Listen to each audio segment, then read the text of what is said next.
On today's episode of the SPMA Council podcast, we had on the Executive Director of Field Hockey Ontario and Brock SPMA alumnus Shauna Bookal. And this was just a really enjoyable episode with an individual with a very experienced sport background. And I mean, talk about experienced when you look at where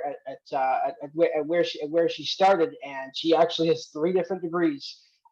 Not just a Brock SPMA alumnus, but a postgraduate from Durham College's Sport Businesses and Administration, and a master's in sport management from West Virginia University. And the experience goes on from there. Multiple experiences in major games such as the Canada 55 and up games in Brampton and the Invictus Games in Toronto. Multiple volunteer experiences, and now her role with Field Hockey Ontario, where she talks about a lot of interesting things that many might not realize when looking at an executive director position. We talk a lot about growing brand awareness of the sport that isn't really well known in North America, but is one of the most popular sports around the world internationally. What goes on to growing the brand, and what goes on towards tedious tasks that we might not think about, such as funding to financially help that organization, and give it the proper resources for athlete and coaching development. And we also talk about her involvement with the Black Female Coach Mentorship Program put together by the Black Canadian Coaches Association. Although that's towards the end of the show, that is a part that is awesome to hear about. And not to spoil anything, but I just highly recommend that you listen to that part, because that was probably one of my favorite parts of the entire interview for sure. A special shout out goes to current VP of SPMA Council Neville Madill, and former podcast administrator, for finally making his return to the show. And it was awesome to have him on for this episode. And again, before I spoil anything, let's get this show on the road for this week. We hope you enjoy this edition, and we invite you to sit back and relax, because this is the SPMA Council podcast.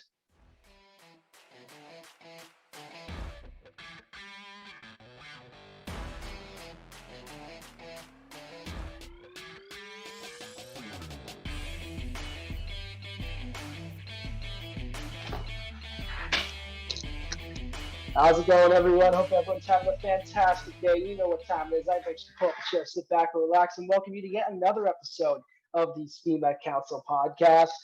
At the time of this recording, we're on reading break. I don't know about all you listeners, but I've been enjoying some nice R&R. Long time coming. The stresses of the winter term are obviously there, so. It's been nice to have a few days of rest.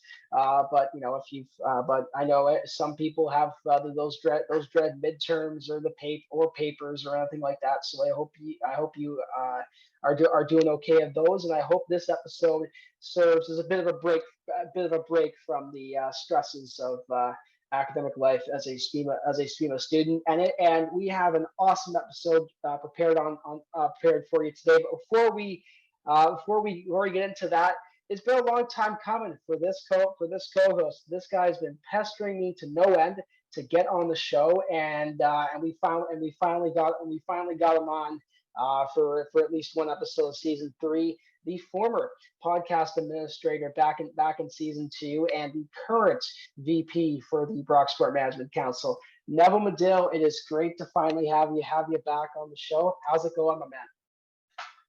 Oh, it's been a long time coming. Well, I know.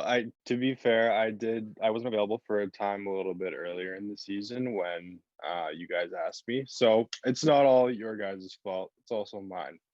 No, I'm doing well though. Just, kind of relaxing a little bit this reading week, getting some things kind of shored up. You know, kind of preparing for summer, seeing what's going on there, if there's any opportunities out there. But yeah, I'm just kind of relaxing a little bit. You know, just just relaxing, just making sure that, my mental health is good, just kind of relaxing, making sure that I'm feeling good. I was shaking off the rust during that interview, but other than that, it's been pretty good. What about you, Will? I'm doing all right for the most part. I can't complain. I spent the last family day weekend. I spent it doing not much at all. At my farm, just relaxing and enjoying nature. So it's a far cry from the pace that is the GTA / Niagara area, but a change of pace that I needed to just calm the mind a little, get myself centered, and get myself ready for this recording. Speaking of which, we had on Shauna Bookal for this episode. She is the current executive director for Field Hockey Ontario and a graduate of 3 different universities. Yes, you heard that. You heard that right. 3. She's a SPMA alum. She has a postgrad certificate from Durham College, and she also has a master's degree in sport management from West Virginia University. We don't have Country Roads playing in the background, so apologies for that. Just an unbelievable episode for so many reasons. And I want to start with her time with Field Hockey Ontario. I mean, the amount of work that needs to be done to just get the sport on people's radar is insane, especially when it comes to athlete development and and um, and funding as well. Neville, what were some of the things you took from that episode? Although I did mention one off the top. I think the main thing that I think I took away from the interview was that she says, like, go and get it, don't wait. I think honestly for myself, I think in first year I was a little bit involved, but I wasn't.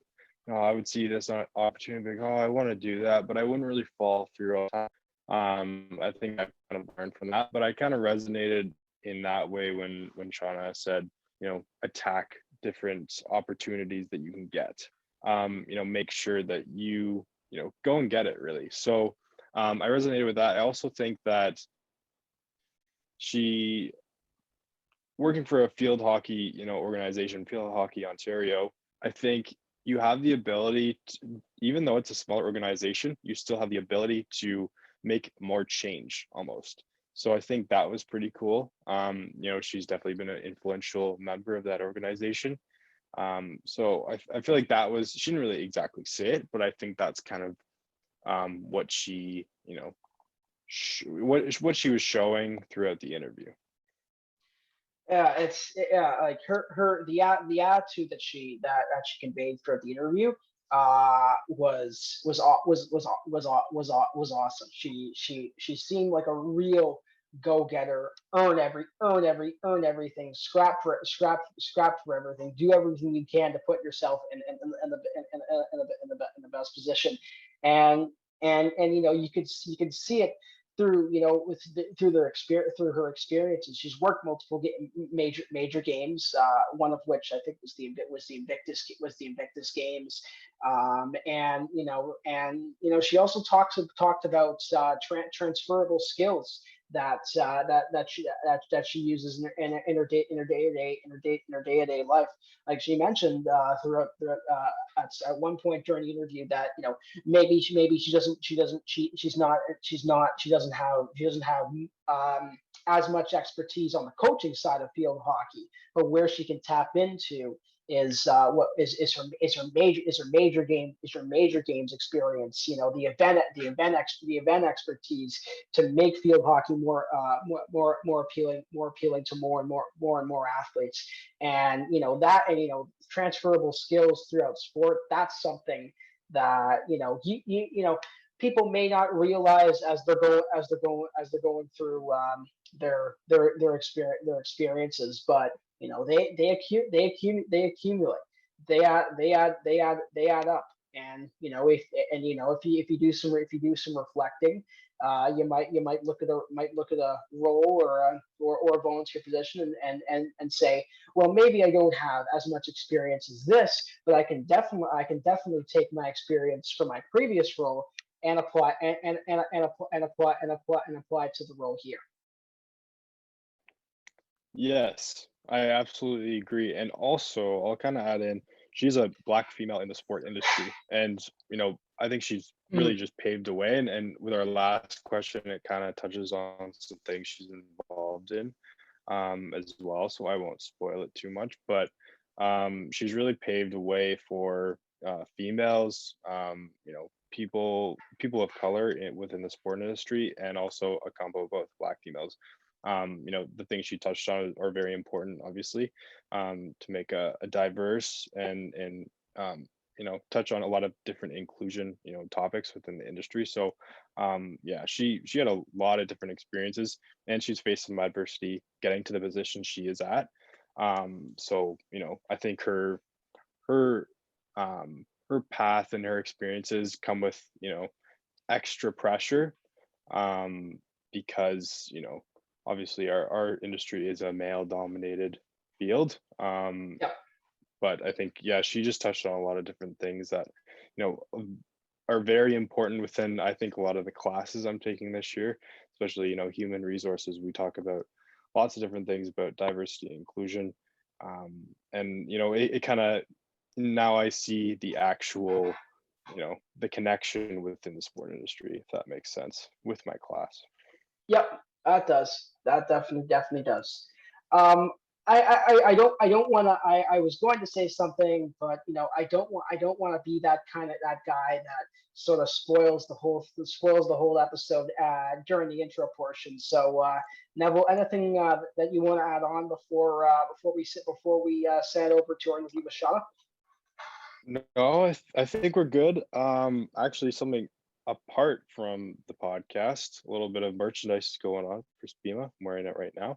Plug, But plug, if you plug. got, yeah, yeah. So the sales and marketing, well, everyone on council really had a role with this, but we got our nice merchandise going. Lots of different products, lots of different logos. So if you are in need of any SPMA merchandise, go for it. 100%. We will 100%. If you look again, if you like Neville said, if you're looking for some SPMA merchandise, we will put the link in the description if you'd like to check that out. But for now, let's send over to Shauna Bookal, Executive Director of Field Hockey Ontario. Enjoy, folks. All right, for this episode of the SPMA Council podcast, we have a fantastic guest on tap here. She is a graduate of 3 different universities, not just the Brock SPMA program, but a graduate of Durham College and a master's graduate of West Virginia University. And she currently serves as the executive director of Field Hockey Ontario. Please welcome to the SPMA Council podcast, Shauna Bookal. Shauna, it's a pleasure to have you on the show. Yeah, thank you for inviting me. Glad to be here. Not a problem. To start out the show, as always, we like to call it the de facto first word of the SPMA Council podcast. Shauna, what mindset have you adopted to forge a successful career? For me, it's definitely been like basically follow your dreams, follow your heart. I've been told a lot of times that I can't do certain things because of where I grew up, or because I'm a female, or because of the color of my skin. And I just adopted that mindset from the very beginning, that if I set my mind out to do something, I'm going to do it, and I'm going to do it to the full of like the best of my ability. And regardless of what people say or what people think, I'm still going to do what I want to do. And the only way I'm going to stop is if I physically cannot do it anymore. But I'm going to try and put my name forward for anything and everything possible, type of deal. And it has gotten me to where I am today, type of deal. So it's like, I will say though, that mindset has given me that reputation of people either love me or people hate me. It's one of those things where there is no in between of how people might feel about me. It's either one or the other, but I'm also okay with that as well. That's a great mindset. That's a great mindset to have. Sort of like sort of like a dog mentality. Get like fighting for everything, earning everything. And if people don't like that, then so be it. They may not have Yeah, the same level of work ethic as you. And I mean for me, just going through the program, going through the SPMA program, geez, you learn quickly that absolutely nothing is given to you. You can't really sit around and wait for some things to exactly. get to you. You Yeah. got you gotta either step out of your comfort zone, or sort of force your way in by reaching out in a respectful way, of course, but Yeah. in a way where it shows that you mean business and you're ready to work. You hit the nail on the head, because I know a lot of people are like, I'm just going to wait for the opportunities to come. And if you wait for an opportunity to come, you might be waiting a very long time, because there's going to be a lot of other people that will be jumping after that opportunity and going after it for themselves. 100%. Yeah, so I think you kind of, showed this kind of behavior of like just attacking things by, going off to 3 different universities and colleges, which is very impressive. First as an undergrad in the Brock SPMA program, also at Durham College's Sport Business and Administration program, excuse me, for a post-grad certificate, and then also at West Virginia University for your master's. So during your time at all 3, what were kind of the things that stood out, or the things that you learned through these schools, and kind of shaped your desire to be in the sport industry in such a niche organization within it? I will definitely say my love for events grew in Cheryl Mallon's class. So I don't know if she still teaches this course, but when I was at Brock, she taught event management. I And believe she does. I believe does she she? does. If I'm Okay. not if I'm not mistaken. I could be Yeah. wrong, but Yeah, she's like, her class really, like, it stuck with me. And it was just like knowing the fine details of events. And like the example I remember, because it stood out, she would be like, well, like we would say we would need a table, and then she was like, well, what kind of table? Do you need a round table? Do you need a square table? Do you need a 6-foot table? Do you need an 8-foot table? And then it gets you thinking, being like, dang, I didn't realize that there were so many options for a table. And it was just one of those things where I was really interested of how, like, being in events, you have to be so detailed, and you have to be on point, and you have to like basically have everything down to a T with what you want. And everything I've learned in her class in event management is what I was able to bring forward to every single event I've ever worked. To this day, I actually still get the sport management, event management textbook that you guys use in school. Like, I will how about buy that? it from, I still get it from Human Kinetics, and I still, like, that's the one book I still buy all the time. And I just like to stay in the know and like to see what some of the new traits are coming down the pipeline of what they're teaching, because we don't just learn things in person, but we still learn things online as well. But for me, being at Brock, it also taught me about different sports. So I grew up in Scarborough, as everyone knows, and growing up, I only knew about soccer, baseball, basketball. Like, about your primary sports, that's what I've seen. But when I went to Brock, it opened my eyes to so many other sports I didn't know existed. Like, I got to do my first wrestling event, my first lacrosse event, rugby event, figure skating, all of these things that I didn't really know about these sports until I came to Brock. But Brock was also the opportunity, it gave us the hands-on experience of working in that athletic department. And at the time, that's what Brock was known for, was like, not just the sport management program, but the opportunities that we received in the athletic department. And that's what I was very grateful for. I went to Durham because at the time there wasn't a lot of jobs in Canada for sports. And it seems like everybody that would graduate from Brock or Laurentian, because those were the 2 schools that had sport management, would continue with a postgraduate degree.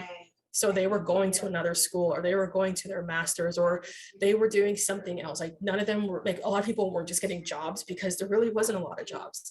So when I went to Durham, again, it just opened my eyes to more hands-on experience.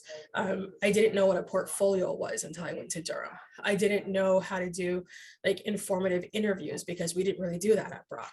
And I got a chance to do that at Durham. And that's where I really got to meet people through the informative interviews. And I still do them to this day. I still will reach out to people on LinkedIn who have a certain title or are working in a certain position that I'm interested in, or they might be working with an organization that is of interest, and I'll reach out to them just to say, hey, would it be possible to set up something to ask you a couple of questions about your career? And so far, I've been very lucky or blessed that people have agreed to meet with me. So working at Durham, it also just showed me, or being at Durham, the difference of very hands-on. I learned, it wasn't like the stuff I learned at Brock, I learned back at Durham. I was learning something completely different. So that also helped me from that aspect. And again, at that time, my college professors, there wasn't a lot of things happening in sports, like at all in Canada. And this was, we're going back to early 2000s here. We weren't really doing a lot in sports. And I was like, did I just waste 5 years of my life doing post-grad in an industry that I can't get a career in? And one of my professors, he challenged me. He said, take a year off from sports, because I've been working in sports my whole life, doing everything. He said, take a year off. And if you still want to do sports, he's like, I encourage you to go to the States and do your master's, because going to the States was a whole different ballgame than staying in Canada. So I took a year off, and he was right. I was miserable. And during that year, I was looking for programs that I can get into. And I knew I wasn't a strong academic student, like when I graduated. So I was purposely looking for a school that I didn't have to write the GREs or the SATs. Because to get into an American school, you needed a GRE or SAT score. And I really wasn't trying to do another test because I was over exams. I didn't want to write another one. I wasn't strong in math, and I was like, this isn't for me. And there were plenty of schools that didn't have a GRE or an SAT. And when I went to West Virginia, they made us feel more like a family and more like home. Like when they sent emails, they were personal emails. It was like the program coordinator reached out to us, and it wasn't like, hey, student number, whatever your number was. It was like they're calling me by name. They were reaching out to me, connecting with me. They introduced me to other students, other Black students, because there wasn't a lot. So I was able to meet some of the other Black students and talk with them and ask them some questions, like, just how are things down there? What's your experience like? And they basically said, hey, if you can get to West Virginia to come down for a tour, we'll take care of you. And I was able to get a flight down to West Virginia. They picked me up from the airport. It was just the hospitalityness, that something I've never seen before. And that's what caught me down there. But when I went to school in West Virginia, that really got my attention for working in the event industry and working in sports, because working at an NCAA school is like working for the Toronto Raptors here in Canada. It's like that type of level, but at the university side. And I was hooked. I loved every second of it. And I will say everything I did at Brock, everything I did at Durham really prepared me for those long days and those long hours at West Virginia. So I would have to, like, Brock and Durham really prepared me for what I experienced down south from that aspect. Unfortunately, we don't have a recording of Country Roads to play in the background. So apologies for that. All good, all good. But I've heard a lot of things, a lot of similar things about the NCAA that, especially when especially if you're enrolled in a Power 5 school, you don't realize how much of an enterprise it is until you experience it yourself. The sporting atmosphere is just on a completely different level. I mean, from a West Virginia perspective, the smallish town of Morgantown is usually packed with over 50,000 people on football game days, which that number still seems insane. But it's how they perceive sport, and every sport game is like a mini event in itself, and I Mhm. can completely understand how your previous learnings directly prepared you for that intense environment in West Virginia. And you've had multiple experiences getting involved with events beyond West Virginia, specifically major games, such as the Canada 55 and over games in Brampton and the Invictus Games in Toronto. Now, as some Mhm. SPMA students will be volunteering their time with the upcoming 2022 Canada Games in Niagara, would you be able to shed some light as to what a typical day, more or less, looks like in those environments? Although any day isn't at all typical. No, like you don't have a typical day. And like the Yep. advice or anything I can share with anybody is be open. Like be open that one day like you could be going in and you're supposed to be helping in a certain area, but then they might be short in another area and they might ask you to, hey, do you mind like helping out in this section? Or can you stay a little bit later? Can you help out? Because like what usually will happen is if I was expecting, for example, 50 volunteers, I might have 35 or 40 show up.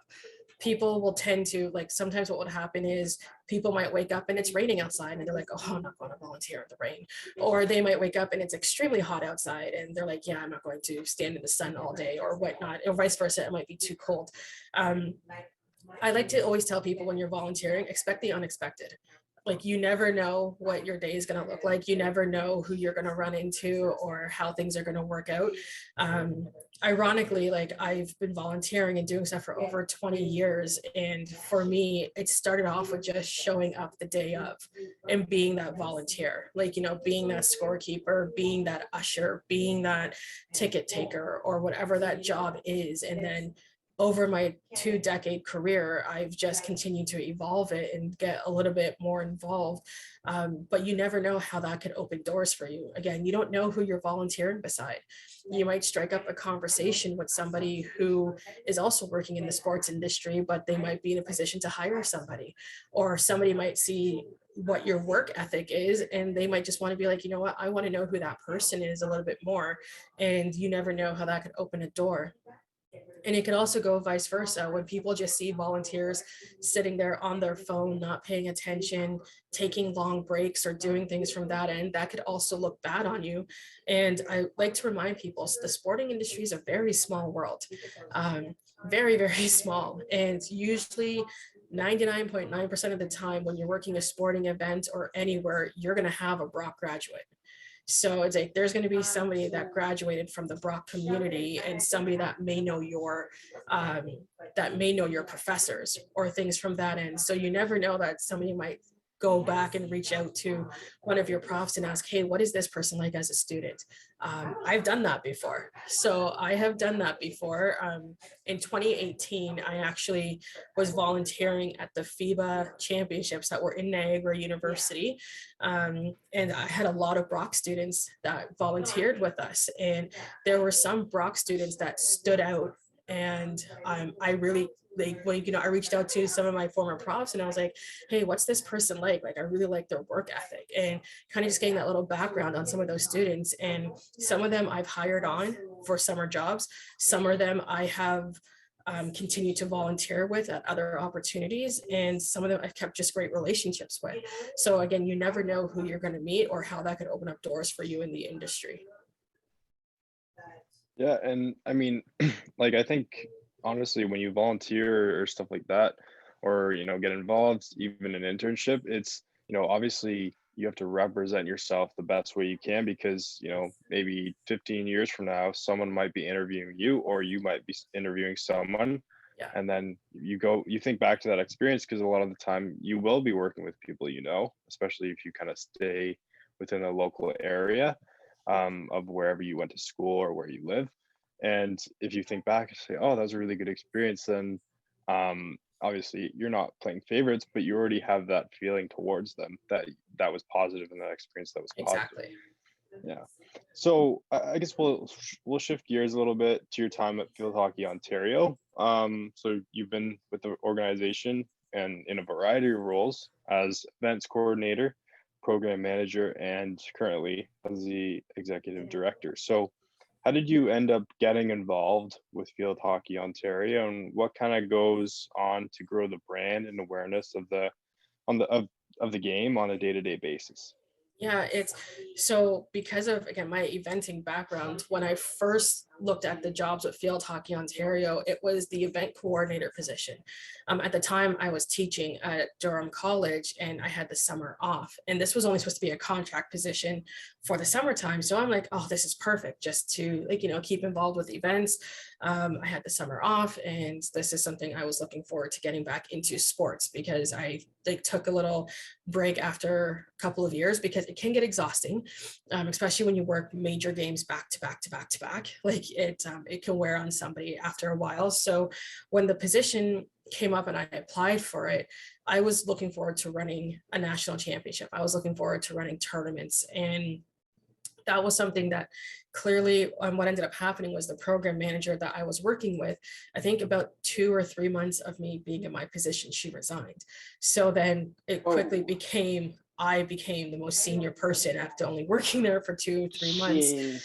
And I was like, so the board of directors were just like, do you want to, they basically offered me the position to move up. And then I was able to, again, remember, I worked with a lot of students, and then I was able to bring in a student that I worked with before, or I've seen work before, to come in and fill that coordinator role for us to get through our heavy season of events and nationals and things from that end. So for me, it was one of those things where, did I start off looking to be a program manager or an executive director? No. I was only looking to be an events coordinator and work from there. But the more and more time I got to spend in field hockey, the one thing I like, this sport is, it's a great sport, and worldwide it is a very watched sport. I forget the study that came out a couple of months ago. It was in the top 5 of the most watched sports across the world was I field think I hockey. saw that study. That's Yeah. kind of cool. Yeah, and that was something where, again, did I know my, and this is the one thing I love about sports, is you can be very versatile with where you've worked in sports. Like, can I go out and coach somebody how to play the sport of field hockey? No, but I am able to take the knowledge that I've learned from behind the scenes and working my major games and other sports, and bring that to the field hockey environment to share that with them from an administrative side of getting things back up and running. So right now, one of the biggest things that, our brands, to grow the brand and to grow awareness, is field hockey is played, as I said, it's really popular around the world. It's just not as popular in North America. And Right. it's nice to know that our counterparts in the US do have some of the some of the same struggles that we have. So we're able to help each other out on how do we get over these humps. The one thing that we have been doing from a marketing and brand awareness is looking at all the newcomers and all the immigrants that have been coming into Canada, because they're coming from countries that have played field hockey, but they don't call it field hockey, they call it hockey. Well, we can't call it hockey in North America, because hockey in North America is ice hockey. So there's those little differences that we're putting it in there, but we are able to look at it. And one of the pieces that we are doing, because again, when you look at Sport Canada and you look at the long-term athlete development model, they want athletes and they want people to play multiple sports at a young age. Don't specialize at a young age, play multiple sports. So we've reached out to hockey and ringette and to other sports that are very similar, to say, well, here's an opportunity for your athletes to play a sport similar to their sport, but not on ice. So it's how about you try playing hockey on grass type of deal, and trying some of these different things. And I will say a good chunk of our athletes are hockey players from that end, is because in the wintertime, we don't have as much field hockey that's going on. So they're all playing ice hockey. And then in the summertime, we have a lot of them coming to play field hockey. So there are those opportunities. And on the female side, there's a lot of scholarships for them to go down to the States for field hockey if they were interested. We do have a lot of our athletes that do go down from Canada to the United States, because a lot of people like that scholarship aspect. But we also have great field hockey programs here in Canada at the university level. Hopefully Right. one day Brock might have one. So we'll see. Fingers crossed on that side that we'll see field hockey at Brock. But from branding and awareness, we're definitely working with newcomers. We're definitely working with the pockets of field hockey. Like field hockey is big in certain areas in this region, and that's who we are working with.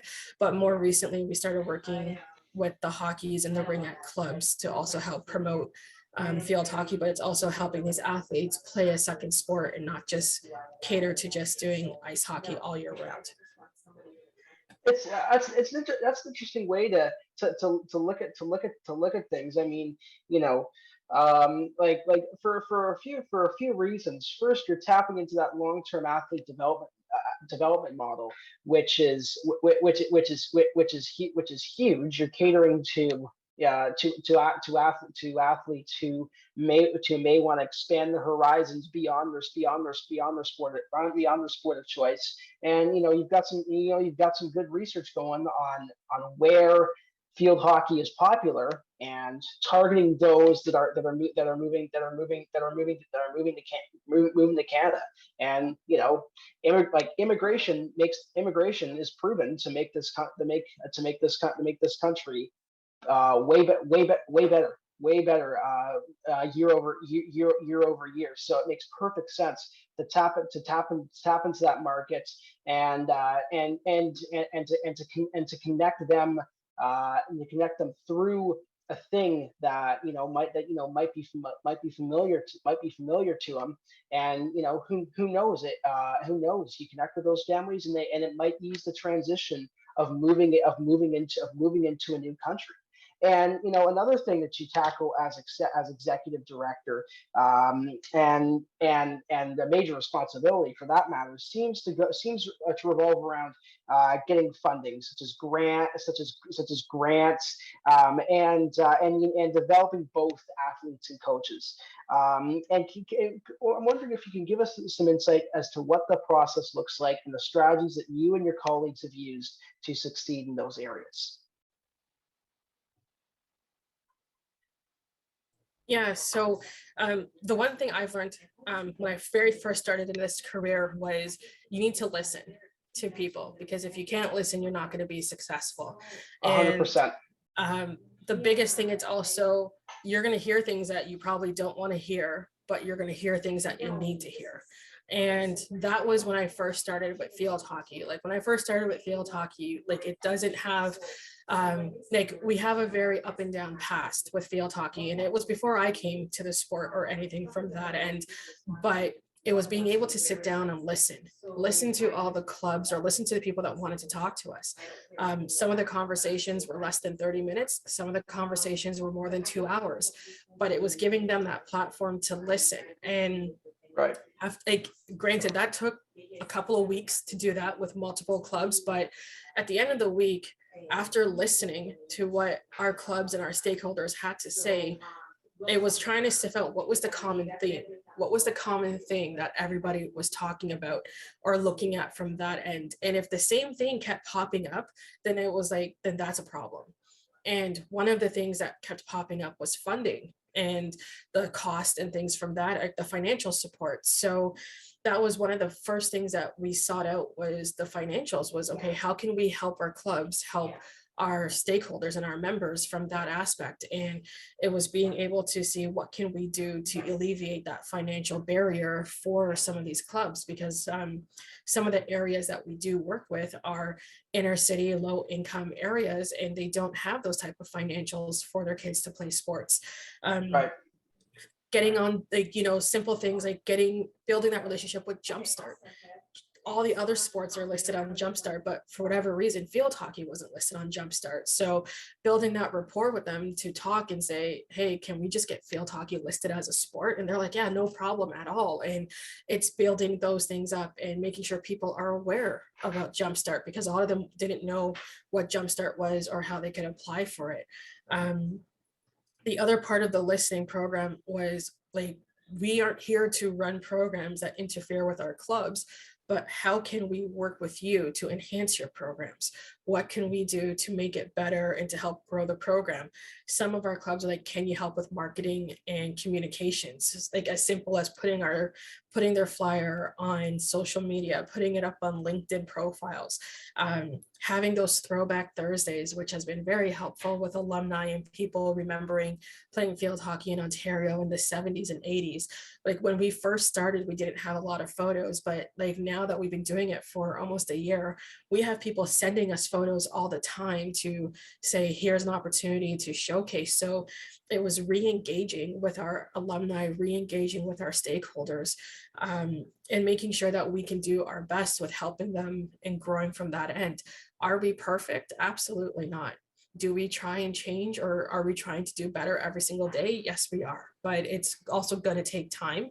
And that is something I have like made sure to mention and to remind people. It's like, we hear you. We're not ignoring you. It's just what you're asking is not gonna, it's not gonna take us one day. It might take a month, a week, maybe it might take a year, depending on what that ask is. But we Right. are listening to you and we are trying to make that change and that difference. But the number one thing for me is that change and difference cannot happen if you don't listen to your stakeholders. So we always try to make sure we do our town halls with our stakeholders. And when we do our, like we try to do at least 3 to 4 town halls a year where we are very open and transparent of, this is what we're doing, this is the direction we're going, this is what's going to cost, and then this is what's coming down the pipeline. So we want to make sure we're giving them as much notice as possible of, get ready, this change is going to be coming and this is the direction we're going, so people aren't caught off guard. That's fantastic.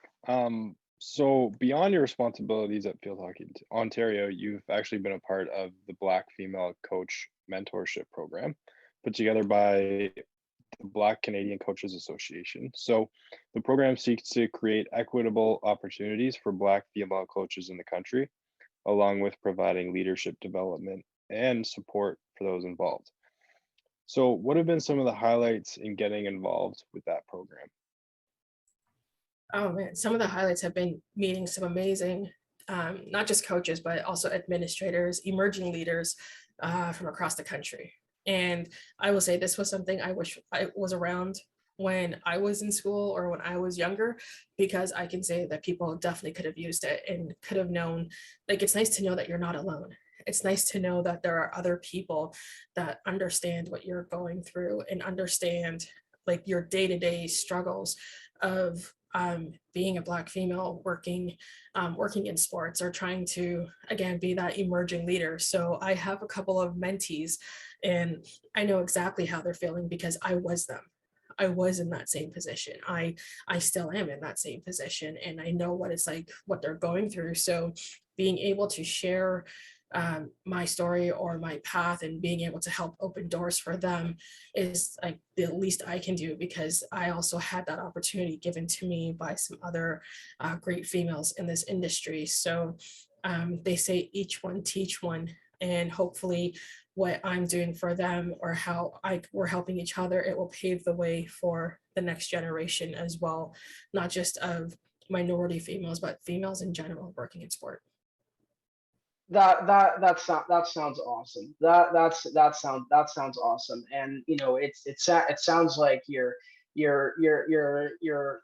fully committing to those participants by using your expertise, using your experience that you've had in sport, and transferring them over to them to build great relationships. And you know, that's literally that's the epitome of a mentorship program.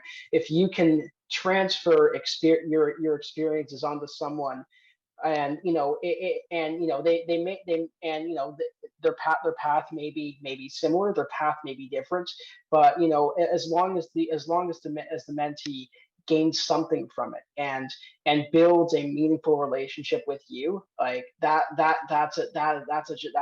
job well done. And it sounds like an awesome initiative that you've committed a lot of time to, and you should be commended for that. But before we end off the show, Shauna, I just want to say thank you so much for joining the show to share your story with us. Tell us about a sport that I didn't know much about. And it's great that you were able to shed some light on field hockey on this province, and what your organization goes through to ensure that the sport is in an optimal position each and every year. It sounds like a challenging role, but in saying that, it seems like within that challenge you're making a great deal of progress as well. But it is tradition around here at the SPMA Council podcast for the guests to have the final say on the show. So anything that's on your mind right now, or you can use an excuse for us to shoot the breeze with us for a couple minutes longer. You can use this time to fire away. So Shauna, thank you again, and the floor is yours. Yeah, no problem. I will say this, and I'll keep saying it to students or anybody. It's don't be afraid to go out there and to try something, like whether it be volunteering, whether it be applying for a job, or contacting somebody on LinkedIn for an informative interview, like reaching out, like stepping out of that comfort zone once in a while. You never know, right? It's like you never know who you're going to meet. You never know who's going to open that door. You never know what's going to happen, but you won't know until you try. And as long as you know that you've tried and you've done your best and you put your best foot forward, that's all anyone could ask for on that end. As I said, there will be people that will tell you you can't do something. I've had it in my career, my whole entire life. Like I still have it to this day, where people say you can't do certain things, but it's, what do you think you can do, and what do you think you're capable of doing? And that's the most important part. It's making sure that you be you. And as long as you're true to yourself and you do what you believe in, you never, like, it might take a little bit longer to get somewhere, but you will get there at the end of time. Just keep doing what you're doing. And the Brock SPMA program is a great program. You guys have a lot of opportunities, especially with the Canada Games that are coming up. You have a lot of events that happen at Brock University. So don't use it as an excuse that I'm too busy studying or I'm too busy with my schoolwork and whatnot. Go out, volunteer, go work in the athletic department, help with a championship. I'm pretty sure Brock almost hosts an OUA or a U Sports event every other year. Just get involved and meet people. And you never know how, especially if you want to work in sports, you don't know how that door can open for you. Shauna, that is a great way to end off this edition of the show. Thank you so much for coming on. You're welcome.